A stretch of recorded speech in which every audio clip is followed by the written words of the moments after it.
Christian, I don't do spooky season. However, it is October, and yesterday I stumbled onto something really strange and eerie in the woods, and I thought I might as well share it with you guys. Full confession, I didn't have a speech ready by Thursday, and not even by Friday morning or afternoon even. And by Friday evening, I was just staring at my computer screen onto a blinking cursor, hoping it would turn into a helping hand, or pizza even, but nothing happened. So I thought I'd just go for a walk, into the woods.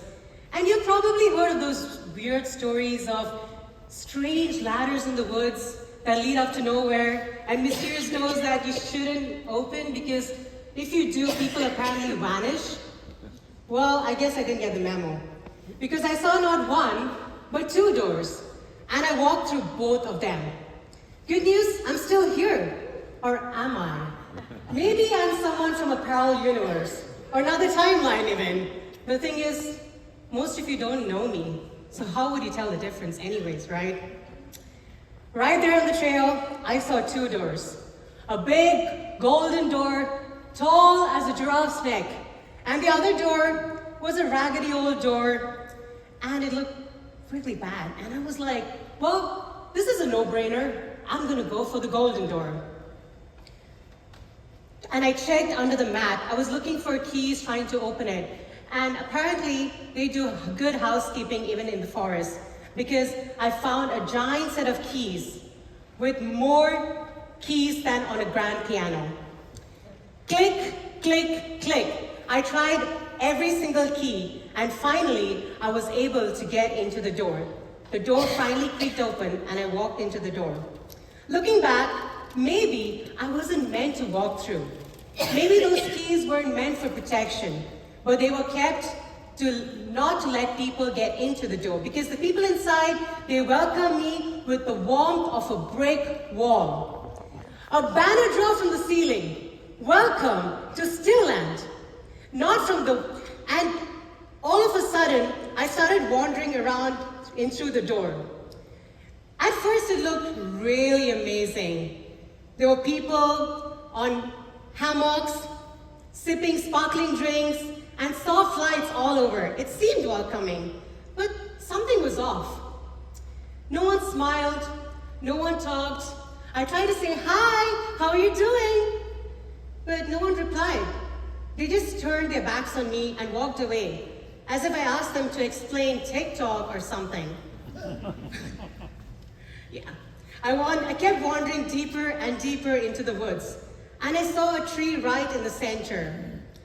And this tree looked like winter had just struck right around the tree. It felt dry, barren, and cold.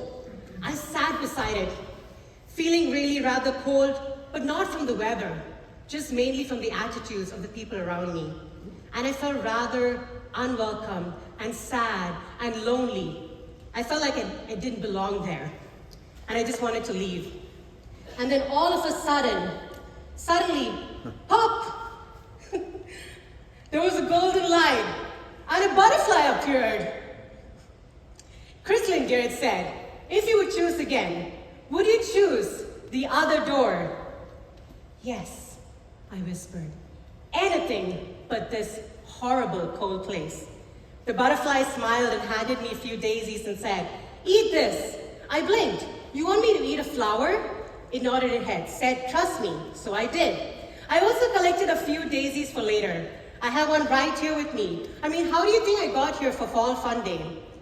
In an instant, pop! I was back in front of the 2 doors. This time, I looked at the old ruggedy door, and I thought, all right, old fellow, let's see what you got. I looked for keys and didn't find anything. And then, to my surprise, I started knocking, and I was able to walk right through. What I saw took my breath away.